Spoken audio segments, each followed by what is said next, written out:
Let's ignite a revolution for global awakening. Well, that may sound like a battle cry, but it's the exact opposite. A call for love and unity on planet Earth. And my guest on episode number 132 of World Awakenings, Michael McGinnis, is one of the voices at the forefront of this revolution of awakening.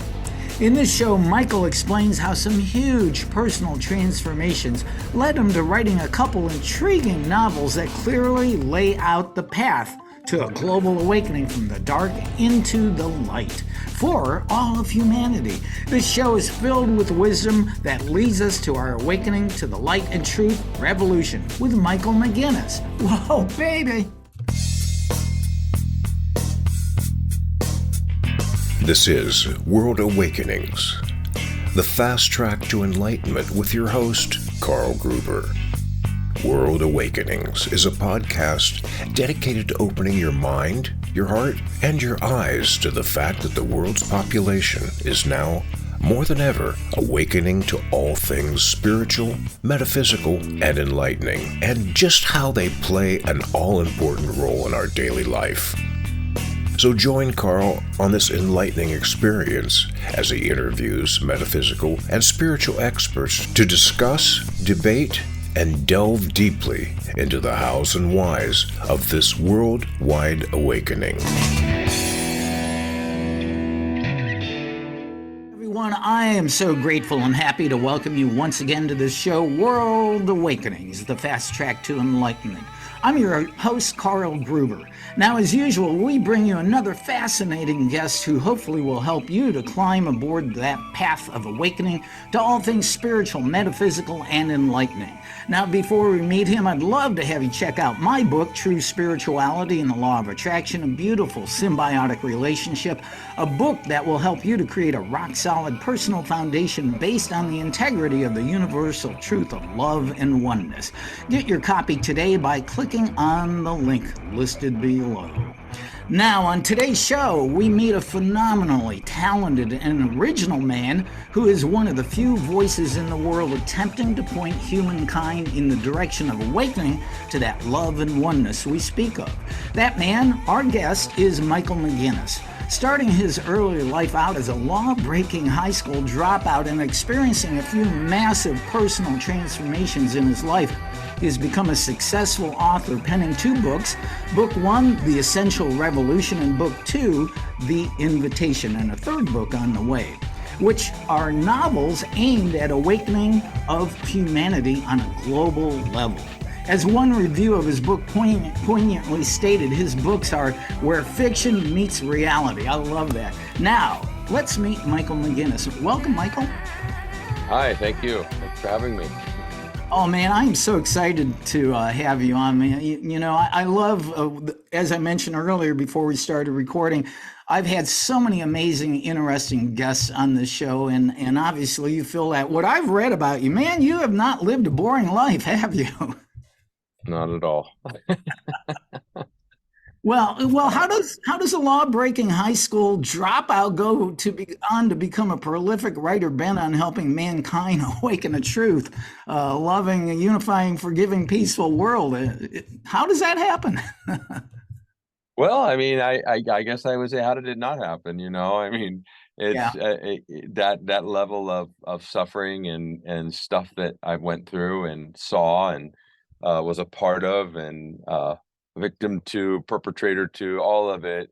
Mm. um, is I guess the experience I had to have to push me to a level of hitting a bottom to where I bounced back, and something really amazing, some gift was given to me, several, but one of the big ones is the channeling of the writing, you know, Mm-hmm. Mm-hmm. out Well, of nowhere. I'm curious if you wouldn't mind talking, because you know your bio I read, you had some major personal transformations that you experienced in your life, that's created the man who wants to liberate the world from the 3D world of war, hate, murder, retribution, and judgment, all that fun stuff. Would you care talking about some of those transformations? Sure, yeah. I would say my first one was I went to this course in California when I was 23 years old, 22, yeah. And And before that, I had a lot of limiting beliefs around, what I could do in life or who I was. And they were quite negative because I had had someone in my home that was very verbally abusive, Yeah. sometimes physical, but mainly he was really, really, really verbally, you stupid Mexican, never be anything. And I was just like walking around over the top of me. He hated my father. So it was this whole thing. And I guess I collected all those things, and they created limiting beliefs inside of my head. And I had this dream to go to this place called Costa Rica. This is all pre-internet, I just heard about it. And you could surf all day, and I'm like, wait a minute, what? And I really wanted to do it, but then I'm like, no, you can't. You're just and I would fill in the blank from what I was told. I went to this course, and this course showed me that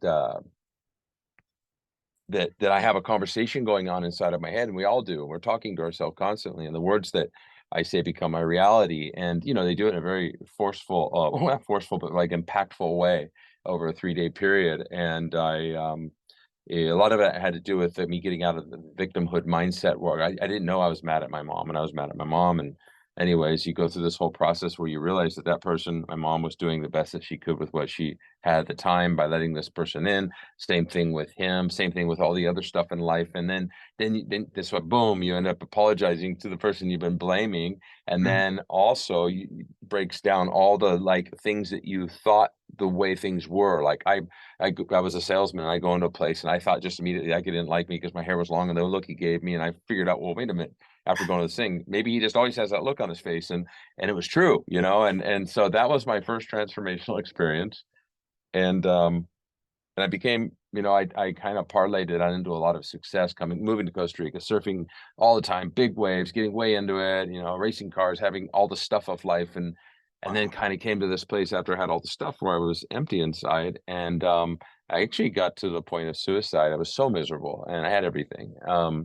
And I by happenstance, I found myself in California, making the moves to kind of end it all, and got stuck in a car by myself because I couldn't get a rental car. My friends gave me his car. I'm like, oh God, how am I going to do this?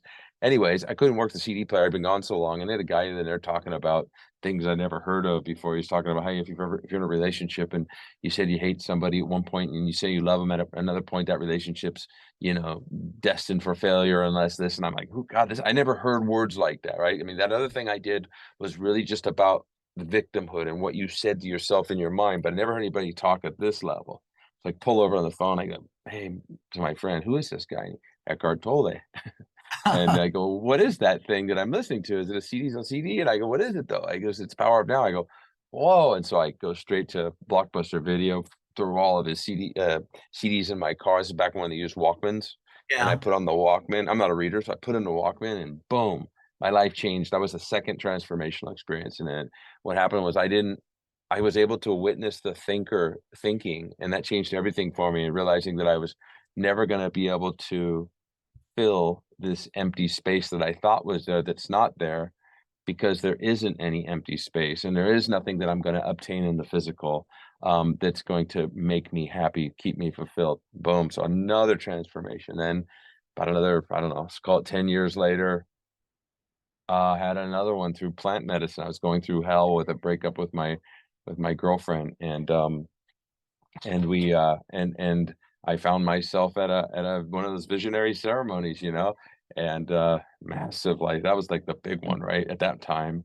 And then on to another type of visionary ceremony after some time, and then the biggest one was the one that comes from the toad, and that happened roughly 10 years ago, and that changed everything for me, like in a massive way. It's interesting how many of my colleagues around the world I know that have done plant medicine ceremonies. Actually, my last episode, number 131, is with a psychotherapist who's certified using psychedelics, and we talked about that too. But you're the first author I've ever heard say, "I'm not a reader." Not at all. Nothing ever, nothing.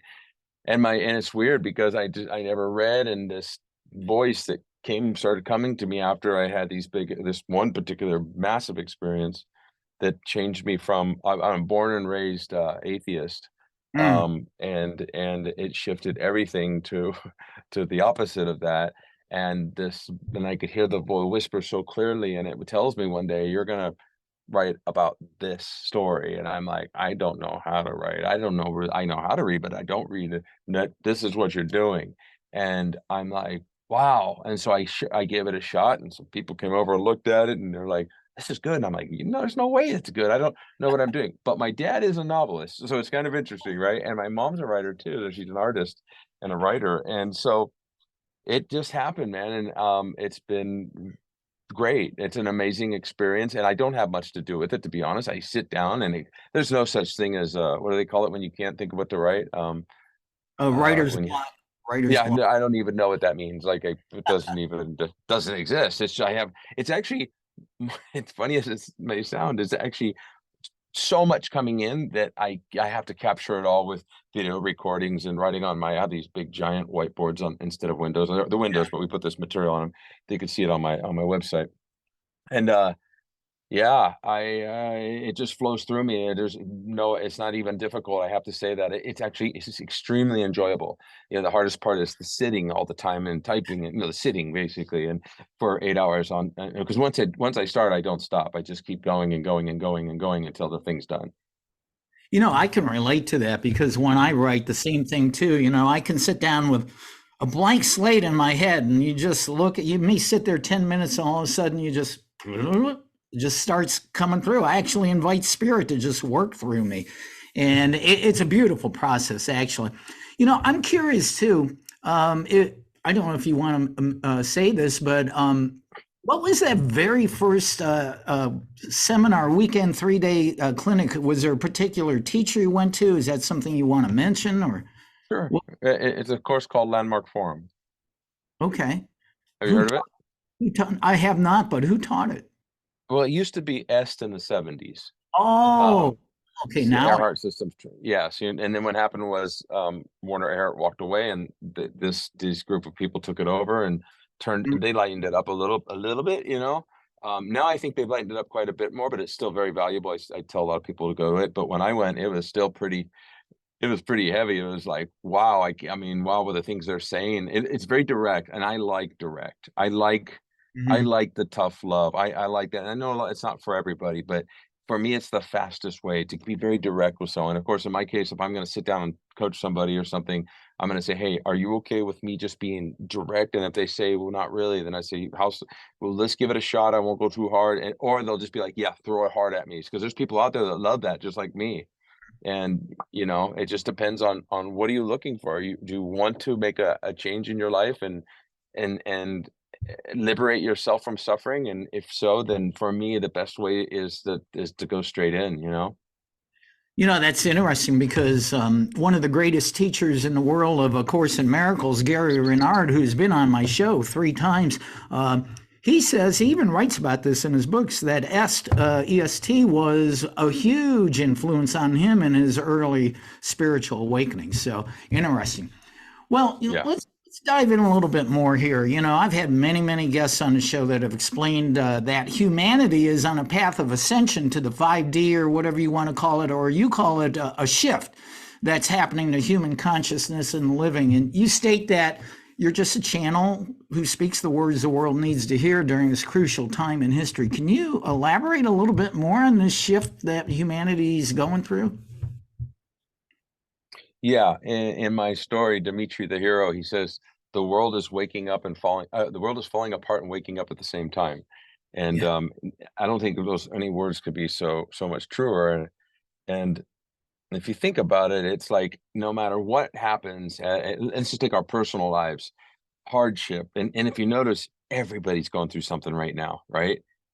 Everybody, I notice anyways, and like everyone I know, and it to me, it seems like there's this pressure, right? And the pressure is making people either go down harder or wake up. And I believe that that's what's happening right now, is that we are being pushed into a global awakening of sorts. Now, the problem is because we're human, we invented this thing called time, and we look in the mirror and we see ourselves start to go away, so we get concerned about, well, when's it going to happen? And that's that answer that no one knows, and it really depends on us. So what I always tell people to do is that you start with yourself first. Mm. The awakening happens within. It's not this whole thing out here is going to do what it does. You'll contribute as you do your own work and you start to wake up internally. Not just to, a lot of people think it's about waking up to what they're doing. That's that happens, and that, like, there's two kinds of awakening for me. There's that, and then there's the more important one, which is this waking up to what you really are and cleaning up all the gunk and the programming and the thing that makes you be further away from the capital T truth. Like when it says we were born into sin in the Bible, it means, and sin meaning, a separation from missing the mark, right? And so we were born into this place where we're going to miss the mark. We'll miss the mark of the capital T truth, we'll call it, right? Pure love, God, whatever the word, universe. I don't really. You can't put words. When you do as many of these experiences as I've done and had, you realize that there is no way to ever put into words what that is. That is so big and beyond our little brain comprehension. I just let it go. I've had my the little door opens up and I'm like, oh, and it goes 2 minutes shuts, and I got that glimpse, and that's good enough for me to not make me a believer, but an absolute knower. And so yeah, also, so with your question, I don't know if you've heard of a guy named Paul Levy. He talks about Watiko, which is the Cree Indians version of the darkness. Mm. And there's all these, as we can't describe, as complicated as this idea of the creator or a god or infinite intelligence is, capital I, as complicated that is, so too is the darkness. It has its own, we can't, because these things are in different realms.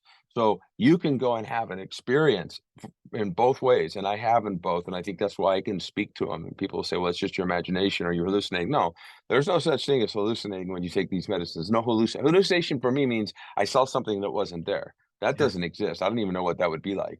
Do I still use the word? Yeah, but I don't mean it in that way. I mean, like, oh, I'm getting pulled into these other dimensions and seeing these beings, and you know, where was I? Oh, I forget. What was I just saying? Sorry. We were just talking about, the why in this time in Oh, history, you call it Paul the, Libby. yeah, Yeah. why, So Watiko is the word. The other. So too is the dark. The darkness we can't explain either, because it's beyond our understanding. Because it's, well, all we can do is go, okay, well, it's kind of like the movie The Matrix. They feed off of negative energy, this thing or whatever it is, and it can possess human beings and be a part of what's going on down here and feed off of all this stuff. That I know for sure, because like I said, I've been there firsthand with it, going, oh wow. And Watiko, when he talks about it, the Cree Indians, that's their word for it, and it feeds also off of negative energy, but it can't help but push us towards a spiritual awakening. And if you think about it, every time somebody has a really hard thing happen in their life, there is that possibility, and many people reach it, where they have an awakening of sorts through that hardship, as bad as it could be, the death of a loved one, suicide of a loved one, whatever, of their child, losing a child, the worst thing in the world, I imagine, for anybody. There's this possibility of hitting a bottom and then coming back stronger through a connection to something bigger. Not to say that a lot of people just walk around, no, and they walk around in resistance and they're pissed, and they can die that way. It's okay. They're going to come back and probably do it again. And but that's what Watiko is actually here to do, is to push us towards awakening. I believe that. that's interesting. I've heard that term Watiko, but this is the first time I've really heard it explained. I'm definitely gonna have to go do some research on it. Man, I love everything you're saying, man. This is just so in line with what this program is about. But I'm really curious about this. So, your writing is in the form of fiction, novel format. Most people who are talking about this subject tend to, like me, write nonfiction informative. So, why did you choose to write it in novel form? When that voice said it, I was going to write something, it just said, "You're writing a novel, and here's the story." And it was like coming up to the top of my head. I was walking down the street, and it was like, dun, dun, dun, dun, just beating it into me. I know why, though, why it chose that. Let's just say I didn't sit there and go, I think I'm going to write a It did not work that way. I swear to my mother, it did not work that way. Could I write nonfiction? Yeah, I think it would be very simple for me to write that. But what this is like what I see why it had me do this was because it's a multiple narration novel. That means like there's several narrators narrating the story as you read it through their perspective. And because each of these people have been introduced to this person who's helping them wake up to this event that happened to this person, and they've all come together in this very odd circumstances.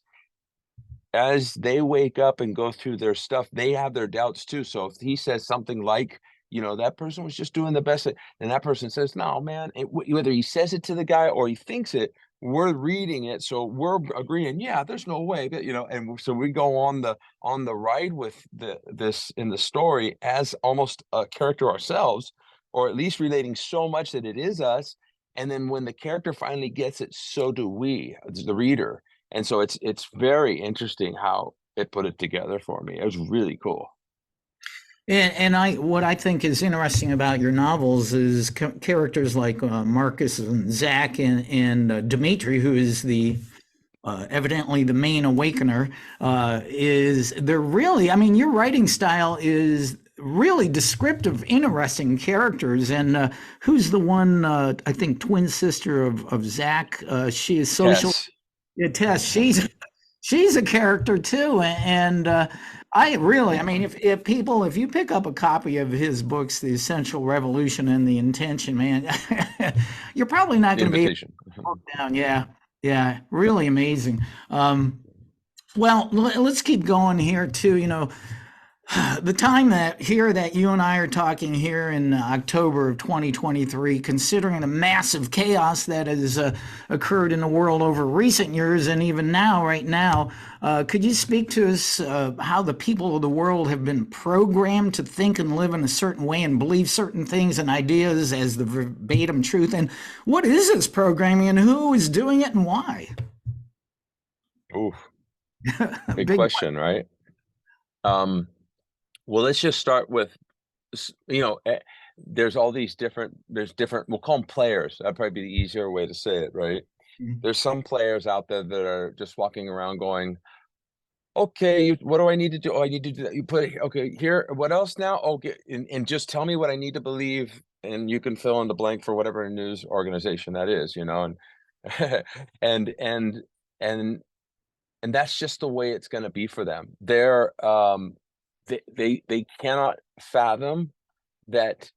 Maybe they looked at that as like mom or dad on the bigger scale, and they cannot fathom that mom or dad, the news, the government would ever let them down or lie to them. Mhm. So they stay in this sort of global psychosis in a way, and believe these things, and we can literally witness them lying, just and the person that is on board's like, they don't care, they can't even hear it.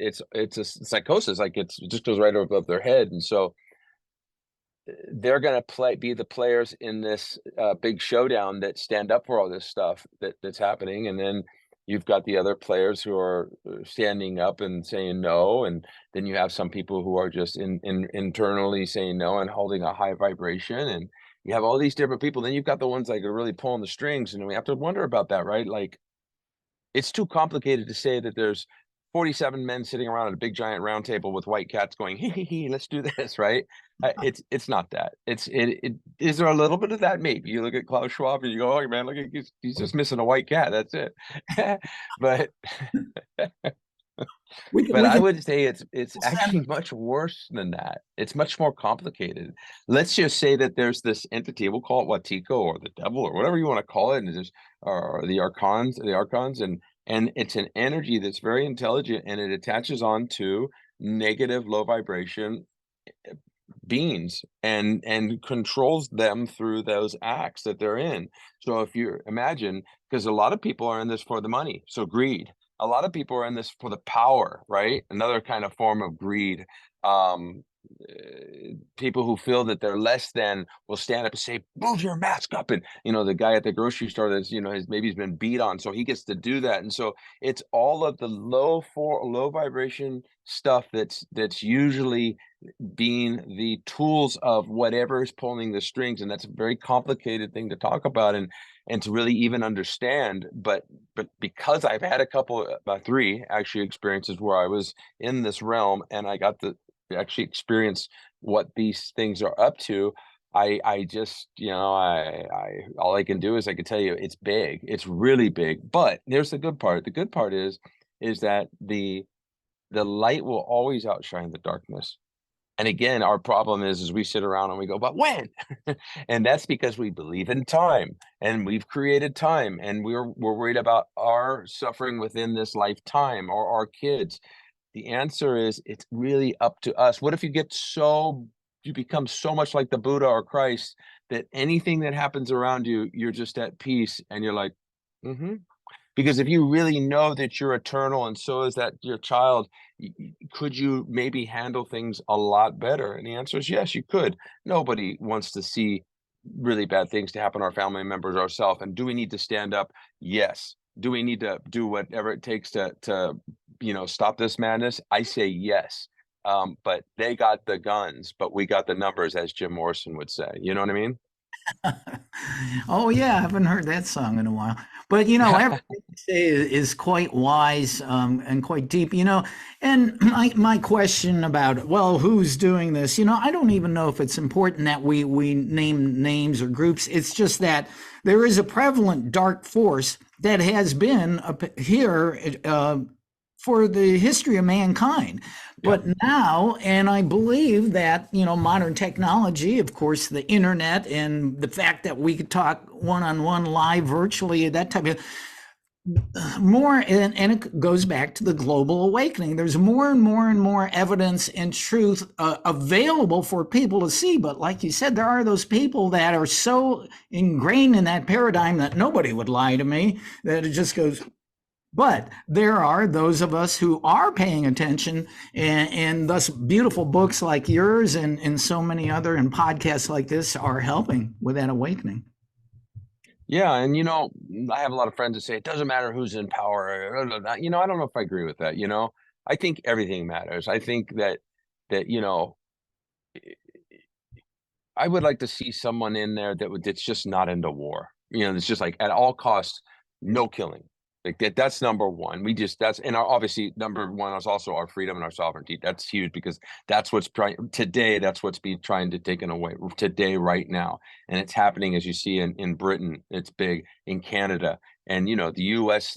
Luckily, the U.S. has that stronghold on our Constitution. So it's going to stand as long as it stands, and let's see what happens because the darkness has to attack. And I would say the reason why it's coming at us so hard right now is because it's so intelligent, right? And there's people out there that know about, they're actually playing on the other side that are definitely part of this and know, I would imagine. Again, I haven't been in the room with them, so I'm not one of these people that can say it like that. And a lot of people like, there's lizard people. Well, I haven't seen one turn into lizards, so I'm not going to say that. It wouldn't surprise me at all. Somebody said, hey, we found out this political, oh yeah, okay, yeah, it's okay, I get it, who cares? I mean, the medicine teaches you that. It's like nothing surprises you. But Yeah. at the end of the day, it's just a massive push for our awakening, whether we like it or not, kind of thing. Like, and there's a lot of people that talk about like the Earth moving into this 4D and then eventually 5D, and that the people who are going to stay at this lower frequency will not be here anymore. They'll be sort of removed. I could understand that. I can't say it. There's a lot of things I'm not an expert on, and I would never say that is what's going to happen because I don't know. I just know how important it is for the individual to wake up, because when they wake up, then the rest of the other stuff isn't so crazy and important anymore.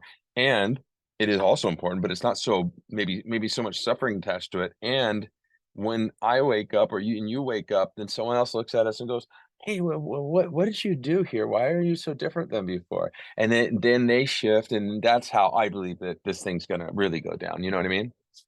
Yeah, that is so true. Yeah, and that goes back to you change yourself first, and the world around you changes, and your influence on other people if you change in a positive manner. You talk a lot about victimization, and as a life coach myself, many of my clients I work to, I mean, so prevalent that people feel like victims. How do people get around it, and is that part of the programming that people receive? Yeah, I used to be one of these people that after I went to the course, you step out of victimhood. You're no longer a victim. You're just like, yeah, I'm so glad that happened. I'm sorry for blaming you, mom. So there's no more of that. And for me, like it never came back ever, not once. It was gone forever. And I know a lot of people that go and then they like, oh, I didn't get anything out of it. I said, well, do you still? Well, you could see that they're still they fell back into their program. So yeah, I would say. And I used to be one of these people says after that, I would say, there are no victims, there are no victims. And then I saw Jordan Peterson say something once that was really interesting. He says, we're all victims. The rock, the sun, the tree, the car, the dog, everybody, all of we're all victims to chaos and entropy. And if you want to look at it that way, right? It's about what you say about that thing that's happening to you, right? And then how you can shift your perception and move it from a negative to something that just is, first of all, like, period. Like whatever it is, it just is. It happened and it's over. And here we are today. And what are you going to say about it so that you're empowered instead of disempowered? And what we see in the world right now is a massive push towards disempowerment through this woke agenda. This Oh yeah. is this is this is the one that this is the thing that you can see how they're using it as a tool to create more and more division and suffering, just like it's like nonstop. But I think that it's one of those like parasitical things, like the snake that's eating its own tail. I believe that it's coming. It's just my books, by the way, especially my second book, go deep into the subject, right, and it's about the second book is actually happening today. It's about everything that's happening today in our world. Like I finished it that fast with I knew what was already coming, so I've added that in there, so it's all the stuff that's happening right now. And yeah, I would say that's one of the biggest things. So the woke mindset, which is victimhood mentality, is the killer of all. And so we all, but yeah, back to your question, we all are gonna at some point when we're about 7 or 9, we're gonna go, wow, my uncle did this, or my daddy said, or my mom liked my brother more. She even told me. And then your friend's gonna say, well, that's terrible. You're screwed up right now. And then you're like, really, I am. And then because I've known people who have gone through things that are just like, whoa, and they were little kids. And I knew them when they grew up, as they were growing up, they were close to me, this particular person, and this person was kind of like fine with it all. But then when this person heard about how it really is in the world, supposedly, then they became a victim. It was very interesting. It was almost like this person was taught to become a victim through what happened, which was horrific, by the way. But you know what I mean? And I think that one of the beautiful parts about global awakening on an individual basis and a collective basis is when we start to see the bigger picture of unconditional love and oneness, there is no separation, that victim mentality goes away. How can you be a victim when you're the Course in Miracles calls it being above the battleground. You're an observer and you can see the truth of it all. And I really love that, the fact that that is possible to get rid of that victim mentality. Yeah, and it's so important. Like if I had a message to impart on people listening that haven't maybe stepped really deep into this, we'll call it shadow work, to really dig up what's in there that bothers you. Once you start to do that, and in the book they call it getting on the path, like once you really consciously step on the path, we could argue that every single human being on the planet is having a spiritual experience. Even like our hero in the book says, the drive-by shooter is in his perfection. He is doing exactly what he's supposed to be doing at that moment. He's moving towards his awakening in some way, although unconsciously. But when you step onto the path consciously, meaning like you're really looking at every word you say and everything you think, then everything changes for you. You're liberated. Like you said, getting up and how did you say it when you get up above it all? Looking at the world from above the battleground, being an Above the battleground. I'm putting that in my next book. I love that. That's what happens when you wake up. Now that I'm not talking about enlightenment. I'm not saying I'm an enlightened person. Enlightened means I shouldn't be here if I'm enlightened. That's like the Buddha. I'm not that. But when you wake up consciously and you go, oh, and you start to really see it, and you see what you say to other people and think about things and jealousy, then you start to work on every single time. Well, why do I? And you start to work all this stuff out. You become liberated, and you sit up on in that, and you get up there off the battleground. Then you just go in and go, oh, okay, I see it. And of course, you still feel and you want the best for folks, but you're also ready to let them have their experience, which is another important part of this, right? A lot of people are like, poor so and so, poor, poor, poor. Actually, I don't do that. I say, for some reason they came into this incarnation to do this, have this experience. If I can help in any way, and someone comes to me, I'm a projector, so I don't know if you know about the human design, but I have to like wait for someone to come and ask me. And so if someone comes and says, hey, or they read my book and want to talk to me, great. But otherwise, if that's what their experience is, and even if it's something that they have less than, well, what do you think, we're going to be in a world where everybody has exactly the same of everything? That doesn't sound so fun. It sounds weird, right? It's not going to happen.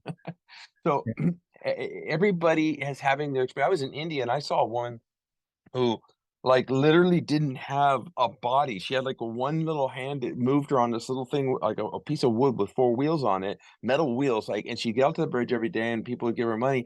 And her smile was up to here. She had found the light of God within through whatever she went through. And I was just like, that's when I knew I'm not gonna, pour this and pour that anymore. I'm done with that. Someone needs help. Hey, can I help you in some way? Yeah, let's talk about it. Even if it's helping them accept where they're at. And you know what I mean? And if they want to get out of it, you teach them about abundance and scarcity mindset and why that might have happened. And there's answers to all this stuff. Wow, this is awesome. We are talking to Michael McGinnis, an author. His term is igniting a global awakening. He's doing that through his writing and his speaking, being on podcasts like this. Michael, we're talking about victimization. I saw a statement that you had, I think it was on your website, and I just wanted to repeat this. I think this is beautiful. This is you saying, the world is on the verge of an awakening. The veil is being lifted on the darkness that keeps people in the state of victimhood. The time is now to lay our differences aside and unite against our common evil. And I think, in the light of recent happenings, man, that is so important. Thank you for stating that. Oh, thank you for seeing it. Saying Yeah, it. it is awesome. So, well, let's see, more about your books. I'm really curious about this. What are the 7 universal truths that you speak and write about? I think that's Dimitri who came up with those, right? Yeah, Dimitri Tanameo, who is kind of the hero of the story, who's this person that's had a massive shift in their life through a very crazy happening. I don't want to give anything away, but he's created the 7 universal truths of living a life worth living. And what he explains is that this is a way to choose to live. It doesn't mean that everybody has to do it or needs to. There are many ways to choose to live, or just to live without even choosing, which you are choosing, but you don't think you are. And it just happened to me. But he's actually saying to take agency, to stand in agency in your life and make these truths your truths. And he came up with number 1 is, somehow, some way, each one of us has chosen our own unique, unchosen, chosen experience. Therefore, all things that happen to us actually happen for us. That's number 1. He talks a little funny. I think we could do a whole show on just that first universal truth. Totally. Wow. Yeah, and then I can go on if you want. No, well, that's like you said, let's not give it all away, but people can Okay. read. Or you have an audiobook, I know, which is cool for people like you who aren't readers. Yep. So that's awesome. Audiobook for first one, and the second will be coming out soon. We're going to record that in November. Yeah, that's fun too, because I'm getting ready to record an audiobook of my own book too. It's always Cool. Well, because earlier you stated that you grew up as an atheist. Well, I'm curious as to what the word and the concept of spirituality means to you, and what role it now plays in your own life. Well, I grew up an atheist because my father was one, and my mom was pretty neutral, and my dad kind of was my hero, and he just told me, son, it's not scientifically proven. I'm like, okay. And so I just jumped on that bandwagon, and I was pretty outspoken about it, and made that my reality and for my whole life until let me see here. It was like 2014, December 25th. And I had this experience, one of those experiences I told you about. It was the first time I had this particular medicine. And the medicine happens to be called the God molecule, and the actual molecule itself, which is DMT5-MeO. And I Mm. had this experience once only, and it was by far the most phenomenal thing that's ever happened to me. By the way, when I say these things, I'm not saying that everybody should run out and do these things. If they are to and that they're called to, they need to make sure they do it right and right the right people, and people who are heart centered and not just there for the other thing and that kind of stuff. I would suggest that, and really, feel into that before you make a choice like that. And anyways, it changed everything in my life, and I gave myself to God. I gave myself to being in service for the rest of my life. And it's been the greatest thing that's ever happened to me. So my life is just a spiritual, my whole focus is this. I'm blessed to not have to go out and do the 9 to 5 thing. So I'm able to really focus in on my writing and trying to get the word out and trying to get my books out and my speaking, trying to be, the tough thing right now is this thing called social media, where you have to become a somebody on social media, which, my God, I got so depressed about 2 weeks ago when I jumped into it, and I looked at Instagram and I see a sea of people trying to do the same kind of thing, be noticed, and I'm like, oh God. people's people's the attention span is at 8 seconds now. And it's like, what is going on in this world? Before you could write a book and something would come of it, and if it was good. Well, And well, that's funny. If you see the sign behind me, I think my name is in the way, but Andy Warhol. I mean, how prophetic. He said this back in the 60s or 70s. In the future, everyone will be famous for 15 minutes. Now it's 8 seconds. it's 8 seconds. That's just incredible. Well, one thing I really, really want to bring up is you, and we can see it all around you, right behind you. You've created something called the Seal of Sovereignty. Can you explain how you came up with that and what the idea, what it stands for? Yeah. So it was funny how these things happen. So I finished my first book, and I'm done. I'm at the end. The editing's happening. It's all done. It's getting printed, and all of a sudden, I had this idea that there would be someday um, this seal that people would put maybe on their on the outside of their restaurant window to sort of show their allegiance to sovereignty. It's funny because at the moment I just went, okay, I got the seal of sovereignty. It came so fast, and I had to call the people and say, can you please put this in the book, and with this whole like wording down below. And he's like, man, we're done. And I'm like, can you? And he's like, all right. And I didn't have anything other than seal of sovereignty, but we changed it to standing for sovereignty now, because it's already a seal. So I kind of figured it was kind of a crazy thing to write seal of sovereignty. But anyways, it works, and I Yeah, had already done this. So yeah. anyway, so now that the seal says standing for sovereignty, and the idea is that in the book, anyways, and I would love to see it in the real world, um, is that if we're all on board for the sovereignty, those who are, that we start to state it somehow, that we show that we're a part of this, that there could be some people who put out maybe certain independent movies and they put that seal up there, or I don't care if I do it or someone else has an idea. It's just that's what we stand for, and that means that we're not doing the woke thing. That means we're not going to include this and do that and try to like impress people and virtue signal. It's about, no, I'm going to live my life the way I want to live it. Obviously, we're not here to hurt anybody. Everybody's here. Hopefully the idea is that we're all here to take care of each other, and that's what it is. And um yeah, sovereignty, getting rid of this mind police state that is trying to be implemented as we speak. This is not going to happen. We need to like be very clear about that. I saw Eckhart Tolle the other day on Russell Brand, and he said, and I'm grossly paraphrasing, but he said something like, "We are not going to live in the world that Klaus Schwab is trying to create for us. We are going to create a new Earth," or something like that. And I was like, "Wow!" For Eckhart Tolle to say something like that, we know that it's not a conspiracy. This shit's real. It's like happening. Wouldn't it be cool if in a couple years we walked in a local Starbucks and they had a seal of sovereignty on the front door when you walk in? Wow. I would love it. I'd love it. I don't know if it'd be Starbucks, but I'd love it. Well, some nice Costa Rican cafe, right? There you Uh, go. I read a really beautiful compliment about you that says, it was a review, I forget who said it, but Michael McGinnis' work is a tuning fork for a generation. What a nice compliment. Isn't that's great that somebody could say that about your work. That kind of verifies what you do. Yeah, I remember that one.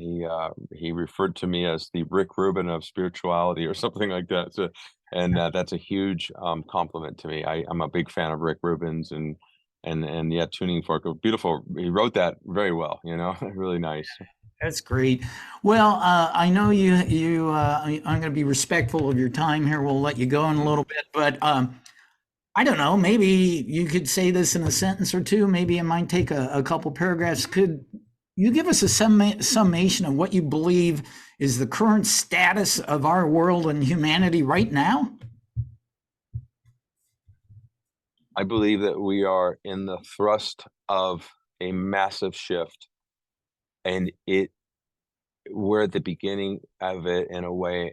It could be the beginning of it. It feels that way. And it could be very uncomfortable. I mean, even Charles Eisenstein is saying, listen, things are going to probably get very uncomfortable. And we need to be like ready to do whatever it takes for us to stand up for ourselves and for our children. And the most important thing that people can do is do that inner work, go inside there, find out where's all the nasty parts and what happened and what you're saying about them and the last fight you had with your partner, what was it about? Go in there, figure it out. You were responsible. They are too, but you guys actually came together to do that. So we are at a time of great compression. Everything's being compressed, entropy, chaos. It's all happening, and in the only way out through this is through it. The only out of it is through it. We're going to have to go through it, and the best way to do that is through doing your work and starting to understand that there's a greater purpose for your life than just the physical and what you see in front of you. I don't know if that helped. No, no, that was beautiful. And it's interesting, even on a personal level, I have noticed that the closer I come to the light, the more I awaken. And I believe this is true on a collective basis in the world. The ego or the dark forces start to become even more vicious because they realize that their end is soon. And so That's right.